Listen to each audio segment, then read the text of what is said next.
दोस्तों, श्री कृष्ण भगवान ने स्वयं कहा है कि 1000 बार लिया गया विष्णु जी का नाम एक बार लिए गए राम नाम के बराबर है। 3 बार लिया गया राम जी का नाम एक बार लिया गया श्री कृष्ण नाम के बराबर है। और 100 बार लिया गया श्री कृष्ण जी का नाम एक बार लिया गया राधा नाम के बराबर है। इतनी शक्ति है राधा नाम में। राधा एक उपमा है। महाभारत गीता में राधा कहीं भी नहीं है। राधा का उल्टा होता है धारा। धारा का अर्थ है ऊपर से नीचे की ओर चलना। दोस्तों, काम ऊर्जा जब नीचे की ओर जाकर समाप्त हो जाए तो वो धारा कहलाती है। कई लोगों का प्रश्न रहता है कि राधा एक स्त्री थी, फिर भी उनके नाम के आगे श्री क्यों लगाया जाता है। तो देखो, सतयुग, त्रेता युग, द्वापर युग में स्त्री को पुरुष से ज़्यादा इज्जत दी जाती थी। तब श्री स्त्री के नाम के आगे वो पुरुष नाम स्त्री नाम के पश्चात लिया जाता था। श्री का मतलब वैभव, ऐश्वर्य और समृद्धि भी होता है। जैसे श्री लक्ष्मी नारायण सतयुग के देवता थे, श्री सीताराम त्रेता युग के देवता थे, द्वापर युग में श्री राधे कृष्ण थे। लेकिन कलयुग में स्त्रियों की दुर्गति होने के कारण भारत की दुर्गति हो रही है। राधा नाम की महिमा यदि आप नहीं जानते हैं तो आज हम आपको इस छोटी सी कहानी से उनके नाम की महिमा का बखान कर रहे हैं, जिसे सुनकर देवता भी उनका गुणगान करने लगते हैं। एक बार एक व्यक्ति था। वह एक संत के पास गया और कहता है, संत जी, मेरा एक बेटा है। वह न तो पूजा पाठ करता है और न ही भगवान का नाम लेता है। आप कुछ ऐसा कीजिए कि उसका मन भगवान में लग जाए। संत ने कहा, ठीक है बेटा, एक दिन तू उसे मेरे पास लेकर आ जा। अगले ही दिन वह व्यक्ति अपने बेटे को लेकर संत के पास आ गया। संत ने उसके बेटे से कहा, बेटा बोल राधे राधे। बेटा कहता है, मैं क्यों कहूँ। संत जी फिर कहते हैं, बेटा बोल राधे राधे। तो इसी तरह से वह मना करता रहा और अंत में उसने यही कहा कि मैं क्यों कहूँ राधे राधे।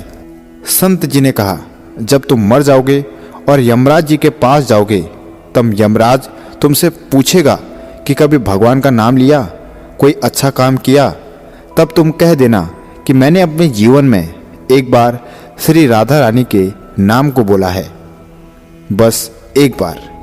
इतना बताकर वो संत चले गए। समय व्यतीत हुआ और एक दिन वह मर गया। और जब वह यमराज के पास पहुंचा तब यमराज ने उससे पूछा कि अपने जीवन में कभी तुमने कोई अच्छा काम किया है। उसने कहा, हाँ महाराज, मैंने जीवन में एक बार श्री राधा रानी के नाम को बोला है। अब आप उसकी महिमा को बताइए। यमराज सोचने लगा कि एक बार नाम की महिमा क्या होगी, इसका तो मुझे भी नहीं पता। यमराज बोले, चलो इंद्र के पास, वो ही बताएंगे। तो वो व्यक्ति बोला, मैं ऐसे नहीं जाऊंगा, पहले पालकी लेकर आओ, उसमें बैठ कर जाऊंगा। यमराज ने सोचा कि ये बड़ी मुसीबत है। फिर भी पालकी मंगवाई गई और उसे बिठाया। 4 पालकी उठाने वाले यानी कहार लाए गए।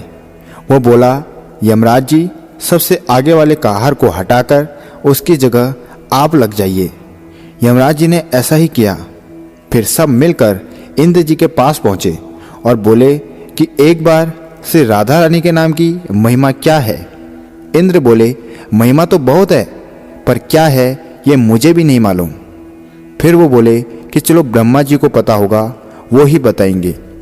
वो व्यक्ति बोला, इंद्र जी, ऐसा है, दूसरे कहार को हटाकर आप यमराज जी के साथ मेरी पालकी उठाइए। अब एक और यमराज पालकी उठा रहे हैं और दूसरी तरफ इंद्र लगे पड़े हैं। फिर वे पहुंचे ब्रह्मा जी के पास। ब्रह्मा जी ने सोचा कि ऐसा कौन सा प्राणी ब्रह्मलोक में आ रहा है जो स्वयं इंद्र और यमराज पालकी उठाकर ला रहे हैं। उन्होंने ब्रह्मा जी से पूछा कि एक बार श्री राधा रानी के नाम लेने की क्या महिमा है।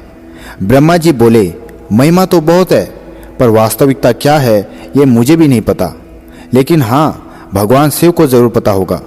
वो व्यक्ति बोला कि तीसरे कहार को हटाइए और उसकी जगह ब्रह्मा जी आप लग जाइए। अब ब्रह्मा जी क्या करते, महिमा तो जाननी थी। अब पालकी के एक ओर यमराज है, दूसरी तरफ इंद्र है और पीछे ब्रह्मा जी हैं। सब मिलकर भगवान शिव जी के पास पहुंच गए और भगवान शिव से पूछा कि प्रभु, श्री राधा रानी नाम की क्या महिमा है। कृपया आप बताइए कि एक बार नाम लेने की क्या महिमा है। भगवान शिव बोले, मुझे नहीं पता, लेकिन विष्णु जी को जरूर पता होगा। वो व्यक्ति शिव जी से बोला कि अब आप भी पालकी उठाने में लग जाइए।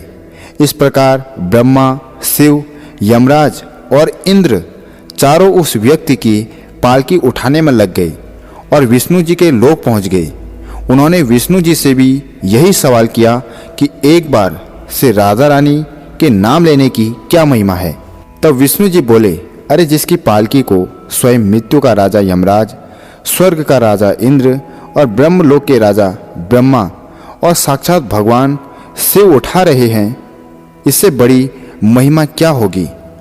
जब सिर्फ एक बार से राधा रानी का नाम लेने के कारण आपने इसको पालकी में उठा ही लिया है, तो अब ये मेरी गोद में बैठने का अधिकारी हो गया है। भगवान श्री कृष्ण ने स्वयं कहा है कि जो केवल रा बोलते हैं तो मैं सब काम छोड़कर खड़ा हो जाता हूँ, और जैसे कोई धा शब्द का उच्चारण करता है तो मैं उसकी ओर दौड़ लगाकर उसे अपनी गोद में भर लेता हूँ। तो ये महिमा है श्री राधा रानी नाम की। अगर आपको वीडियो पसंद आई तो वीडियो को लाइक करें, अपने दोस्तों के साथ शेयर करें और हमारे चैनल पर नए हो चैनल को सब्सक्राइब जरूर करें। जय श्री राधा रानी, जय श्री राम, जय हनुमान, जय बाबा नीम कौली महाराज।